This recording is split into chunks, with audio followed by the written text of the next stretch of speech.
Vanessa didn't see me as her husband for 10 years. She saw me as her pawn. And that's when I decided to change the game. When I first met Vanessa, she was everything I thought I wanted. She was beautiful, one of those people who could walk into a room and instantly turn heads. She was ambitious, driven, and had big plans for her future. That ambition was one of the things I admired most about her. At the time, I thought, this is the kind of woman who will push me to be better. But things change. Or maybe I just started seeing what was there all along. In the beginning, her comments about me felt playful, like teasing. She'd joke about how I wasn't as fashionable as her, or how I needed to upgrade my taste in cars. I laughed it off. I told myself, she's just joking. This is how she shows affection. But as time went on, those little jokes started to feel different, sharper, meaner. She'd make comments about how I wasn't ambitious enough, how my work wasn't as exciting or prestigious as hers. And it wasn't just in private. She'd say these things in front of her friends and family, and they'd laugh. And there I'd be sitting, forcing a smile, pretending like it didn't bother me. I didn't want to see it for what it was. At first, I ignored her words, believing her criticism came from playfulness. I thought love meant patience. But love isn't supposed to feel like humiliation. The truth is, Vanessa never saw me as her equal. I worked hard to build a stable career and provide a good life for us. I wasn't flashy or over the top, but I was consistent. I handled the bills, the mortgage, the investments, everything. But to her, it was never enough. She earned a decent salary, sure, but she didn't want a decent life. She wanted luxury. And her idea of luxury was spending money as if it grew on trees. Designer bags, weekend getaways, fine dining. She always wanted more. And where did that more come from? Our joint account. The one I worked overtime to fill. Every time she spent money, she'd brush it off, saying, it's an investment in our happiness. But it was never our happiness she cared about. It was hers. I let it slide because I wanted to keep the peace, but deep down I knew the balance in that account didn't just reflect our finances. It reflected our marriage. I was putting in everything and she was taking whatever she wanted. Looking back, I should have seen the warning signs earlier. But when you love someone, you make excuses. Respect is the foundation of love. Without it, everything else starts to crumble. I started noticing small, unusual withdrawals from our joint account. At first, I didn't think much of it. Maybe Vanessa was paying for work-related stuff, like she said, business essentials. That's what she always called them. But as time went on, the numbers started getting bigger, and the purchases didn't add up. Designer clothes, expensive jewelry, and those luxury spa bookings, things Vanessa had never needed or talked about before. I asked her about it, just casually at first. Hey, what's this charge? Did you buy something? And she'd just laugh it off like it was no big deal. You don't understand, she'd say, smiling. These are investments in my image. Investments in her image? I didn't even know what that meant. But instead of pushing, I told myself, maybe she's right. Maybe I'm just overthinking it. She works hard. Maybe she deserves to treat herself. So, I let it slide. Then came the business trip. She announced it last minute, which was unusual for her. Vanessa was always someone who planned her work trips weeks in advance. This time, though, it was rushed. She didn't even give me the usual rundown. Just, I have an important trip tomorrow. It's for work. Don't wait up. Something about it didn't sit right with me. I asked where she was going, and her answer was vague. Oh, just a seminar at a resort in another state. It's no big deal. I nodded, but I wasn't buying it. No flight bookings. No work documents lying around. And then I checked her hotel reservation. It was far from the city where she said the meeting would be. That was the moment I knew I had to find out the truth. The next morning, I waited until she left and tracked her. I'd hidden an AirTag in her luggage the night before, just to see if my gut feeling was wrong. But when the tracker showed her taxi heading away from the airport, I knew I wasn't imagining things. I got in my car and followed her. Part of me hoped I was wrong. Maybe there was some other explanation. But it didn't take long to catch up. Her taxi pulled into the driveway of a luxury hotel, one far away from where she'd said her business meeting was supposed to be. I parked nearby and waited, keeping my distance, trying not to be seen. And then I saw her. She stepped out of the car. She wasn't alone. She was with a young guy. She probably picked on her way before I tracked them down, a guy who couldn't have been more than his mid-20s. She was older than him. I didn't need to see anything else. The way they walked into that hotel together, laughing and leaning in close, told me everything I needed to know. I wanted to storm in there, to grab her by the arm and ask her if this was her business trip, but I didn't. I just sat in my car, staring at the hotel entrance, my mind racing. I sat there for what felt like hours, letting it sink in. She wasn't the person I thought she was. And maybe she never had been. The night Vanessa came back from her so-called business trip, I was waiting. She walked into the house with that same confidence she always carried. I didn't say anything at first, just watched as she dropped her bag by the door and asked casually, "How have you been?" I wasn't in the mood for small talk. "Vanessa," I said, my voice steady, "we need to talk." She looked at me, raising an eyebrow, like I was interrupting her schedule. "What now?" she asked, clearly annoyed. I didn't waste time. I pulled out my phone, opened the gallery, and handed it to her. "Explain this." She glanced at the screen, and I saw her hesitate for the first time in a long time. There it was, photos of her entering a hotel with another man, clear as day. For a split second, she looked panicked. But it didn't last long. Vanessa quickly shifted gears. "Are you seriously spying on me? What kind of husband does that?" "That's disgusting," she snapped, her tone sharp. "What, did you hire some creepy private investigator or something?" "Don't turn this on me, Vanessa," I said, my voice steady. "You lied. You said it was a business trip, but this," I pointed to the photos, "this isn't business. Explain yourself." Her face froze for a moment. She knew there was no denying it now. The evidence was undeniable, and she had nowhere to run. But instead of apologizing or explaining, she did something I didn't expect. She smirked. "So what? What are you going to do about it? End the marriage? You think showing me some pictures is going to scare me?" I couldn't believe what I was hearing. She wasn't even pretending to deny it anymore. "Is that it?" I asked. No apology, no explanation. Vanessa let out a sharp, humorless laugh. "Apologize? To you? For what? For being with someone who actually excites me? For finding a man who doesn't bore me to death?" I stared at her, trying to stay calm, but her words kept cutting deeper. And then she said something I'll never forget. "You're not going anywhere," she said, her voice dripping with smugness. "You're too weak to leave. You'd lose everything if you tried. Your house, money, reputation. I'd make sure of it. You're nothing without me." And then I smiled. I said nothing. Not a single word. Vanessa took my silence as a victory. She grabbed her bag and stormed off upstairs, leaving me alone in the kitchen. But at that moment I knew. She thought she had the upper hand, but the truth was, her arrogance had already sealed her fate. I wasn't going to yell or argue. That would have given her too much satisfaction. No, I had something better in mind. She had no idea what was coming next, and I wasn't about to let her ruin the surprise. Because the truth was, I wasn't nothing without her. In a few months, she'd see just how wrong she was. You know, looking back, there's something kind of poetic about arrogance.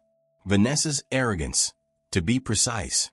She always thought she was the smartest person in the room, the one pulling all the strings.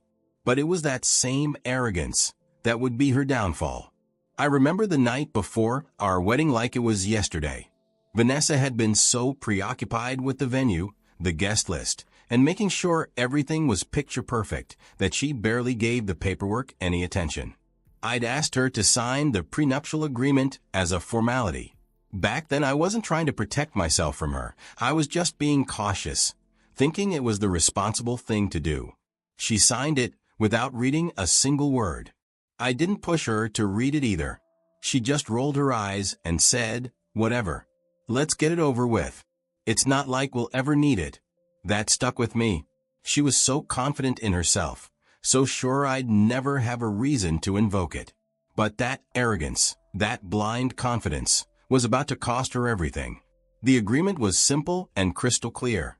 If either of us cheated, the guilty party would forfeit half of their assets. No loopholes. No wiggle room.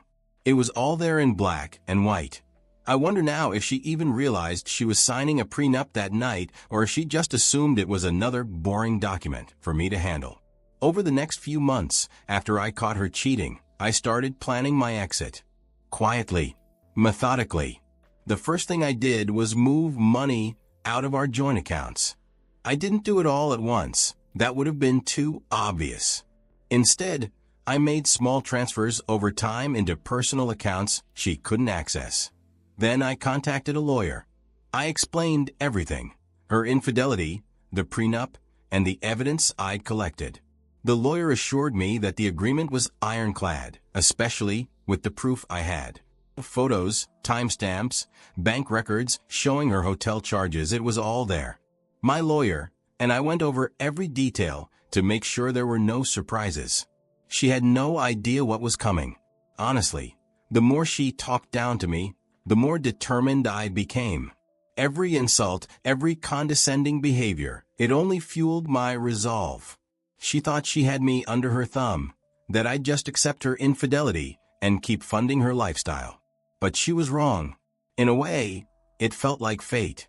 Vanessa had spent years thinking she was untouchable, but she had no idea the storm I was about to unleash. It was a quiet Tuesday morning. Vanessa was still in bed when I placed the neatly prepared stack of divorce papers on the dining table. This was the day I'd take my life back. I went about my usual routine, brewing coffee, scrolling through emails, until she finally walked into the kitchen, dressed in her silk robe, hair still messy from sleep. She didn't even glance at me. That was Vanessa's way. She acted like I was invisible most mornings. But when her eyes landed on the papers, her head snapped up. "What the hell is this?" she demanded, holding up the stack like it was a joke. I leaned back in my chair, calm, composed, and sipping my coffee. "It's exactly what it looks like," I said. "This is long overdue, Vanessa." Her face twisted into a mixture of shock and disbelief. "You're joking," she scoffed. "You think you can just end this? You think you can walk away from me?" "I don't think," I replied, setting my cup down. "I know."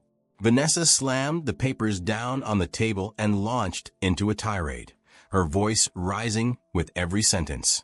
"You're overreacting. You always do this. You're acting like I'm the bad guy," she yelled, her tone dripping with mockery. "This is just another one of your pathetic attempts to get attention." I stayed quiet, letting her vent. I had nothing to say to her anymore. But then she switched gears, and her voice grew cold. "You think you can win against me? You'll regret this," she hissed, jabbing a finger in my direction.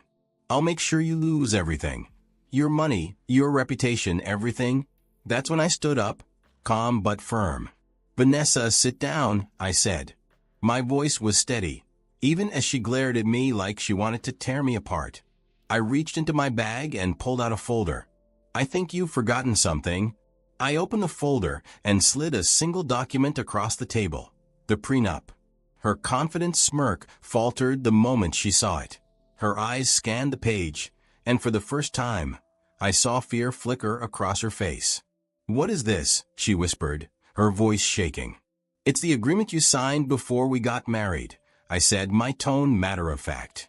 "The one that says if either of us cheats, the other keeps half of what we have. You signed it, Vanessa.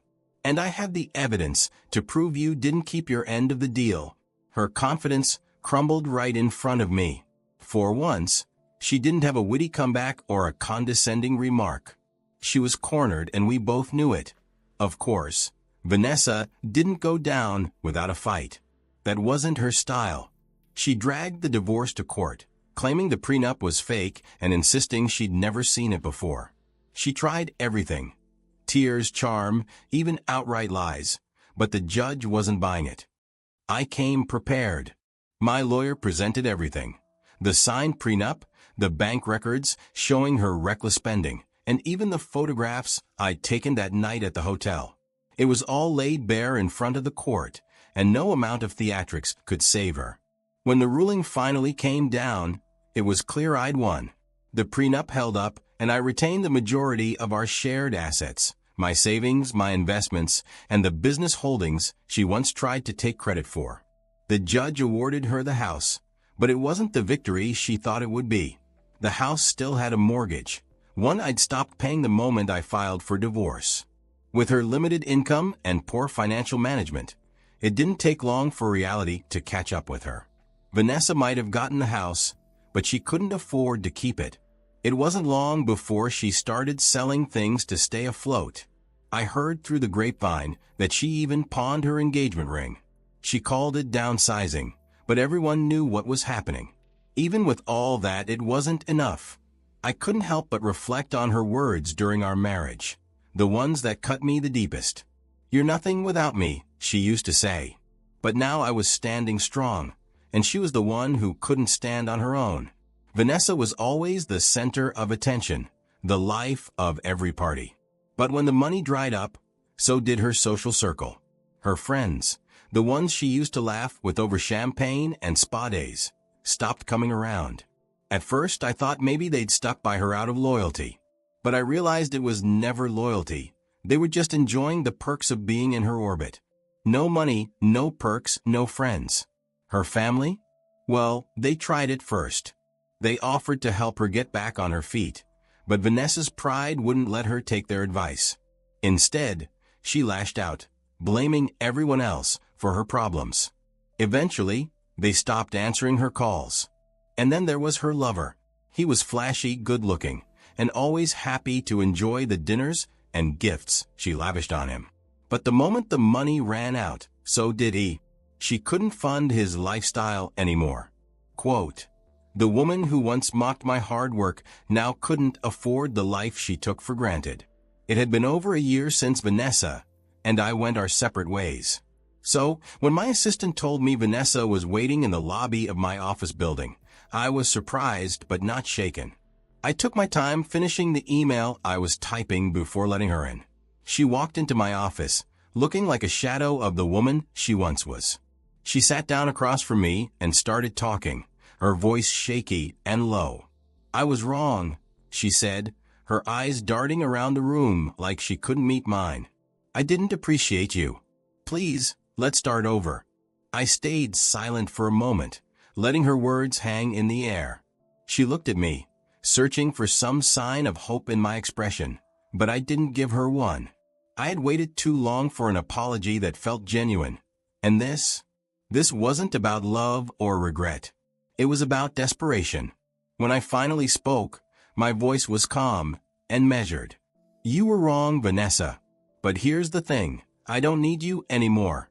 I'll be everything without you." Her face fell. For a second, I thought she might argue or try to guilt-trip me like she used to, but she didn't. Maybe she knew it wouldn't work this time. I pressed a button on my desk to call security, and within minutes, they were escorting her out of the building. I didn't watch her leave. I just turned back to my desk and got on with my day. That chapter of my life was closed. Looking back, I can honestly say I never felt the impact of Vanessa's absence. In fact, her leaving was the best thing that ever happened to me. I found peace in my life, something I didn't even realize I was missing when I was with her. I stopped walking on eggshells and started living for myself. Not only that, but I've since been in a relationship with someone who truly values me.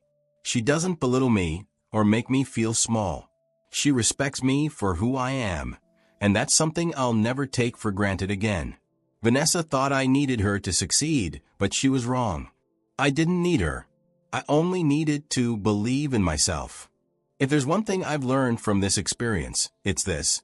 Don't stay in a relationship where you're not valued. You deserve someone who sees your worth, someone who lifts you instead of tearing you down.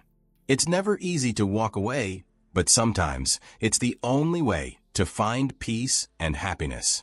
So, what do you think? Did I make the right decision? Let me know in the comments below. I'd love to hear your thoughts on this, especially if you've been in a similar situation. Thanks for watching, and remember, you're stronger than you think.